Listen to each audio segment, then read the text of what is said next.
ओम शान्ति।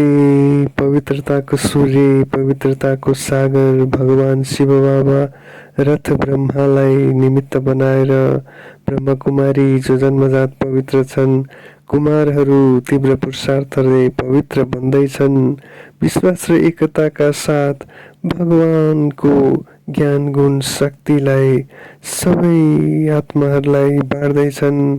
बोझ हल्का, कमी कमजोरी मुक्त बन्दैछन्, बनाउँदैछन्। सुखी स्वस्थ संसार निर्माणको लागि अमृत बेलादेखि रात्रिसम्म श्रीमत प्रमाण, श्रीमतको अन्डर सरेन्डर भएर मन बुद्धि प्रभु अर्पण गरेर समर्पण भएर दिलैबाट भगवानको सेवामा लागेका छन्।